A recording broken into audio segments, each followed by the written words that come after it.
Congress BRS మధ్య వీణావాణి మాదిరి విడదీయరాని బంధం ఉందన్నారు మెదక్ ఎంపీ రఘునందన్ రావు. కేసుల నుంచి ఒకరికొకరు కాపాడుకుంటున్నారని ఆరోపించారు.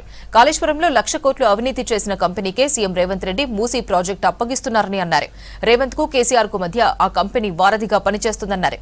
కేసీఆర్ హయాంలో అవినీతి జరిగిందని కవిత స్వయంగా చెప్పిందని, కవితను అప్రూవర్ గా మార్చి నిందితులను అరెస్ట్ చేయాలని సూచించారు ఎంపీ రఘునందన్.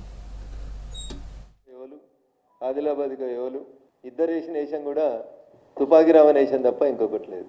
2.5 ఏళ్ళు అయింది రేవంత్ రెడ్డి గారు. ఇవాళ మీరు మేడిగడ్డకు పోయినారు. కాళేశ్వరం కేసు ఏమైందో మీకే తెలియదు. సిబిఐ చేత సమగ్రంగా విచారణ జరిపించి దోషులను శిక్షించండి అని రాష్ట్ర ముఖ్యమంత్రి హోదాలో మీరు మళ్ళీ ఢిల్లీకి వచ్చినప్పుడు ఒక ఉత్తరం తీసుకొని రండి.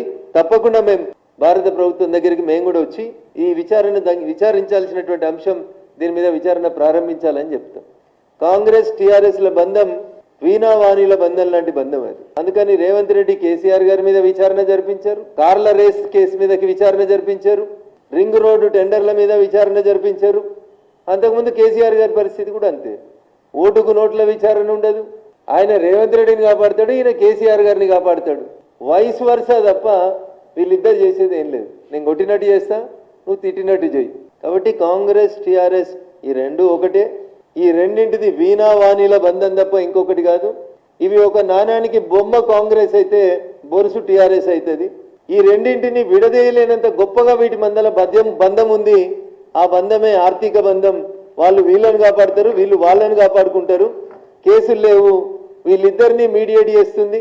1,00,000 కోట్లు కాళేశ్వరం పేరిట దోసుకున్నటువంటి కంపెనీ యజమాని ఎవరైతే ఉన్నారో, ఏ కంపెనీ అయితే ఉందో అదే కంపెనీ యాజమాన్యం ఇయ్యాల. 10 ఏళ్ళు టీఆర్ఎస్ ఉంటే ముందుండి నడిపినటువంటి ఆ కంపెనీ యాజమాన్యమే ఇవాళ మూసీలో 95,000 కోట్ల కాంట్రాక్ట్ అని ఏదైతే రేవంత్ రెడ్డి గారు చెప్తున్నారో దాన్ని కూడా నడిపించేది ఎవరంటే ద సేమ్ కంపెనీ. అదే కంపెనీకి ఇలా మళ్ళీ మూసీ పేరిట కాంట్రాక్ట్లు అప్పచెప్పబోతా ఉన్నారు.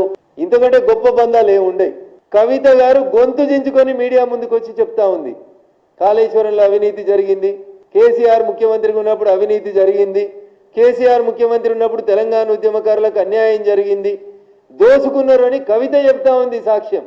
ఇప్పటికైనా రేవంత్ రెడ్డి గారు ఆ కవిత గారిని అప్రూవర్గా మారుమని, ఆ కాళేశ్వరం కేసుల్లో కార్ల కేసుల్లో ఎల్లనో అప్రూవర్గా మారుమని ఆమె దగ్గర ఉన్నటువంటి సాక్ష్యాలు ఆధారాలు రికార్డు చేసి ఇప్పటికైనా తండ్రి కొడుకుల్లో బావ బావమరుదుల్లో అరెస్ట్ చేస్తే నీ నిజాయితీని ప్రజలు విశ్వసిస్తారు.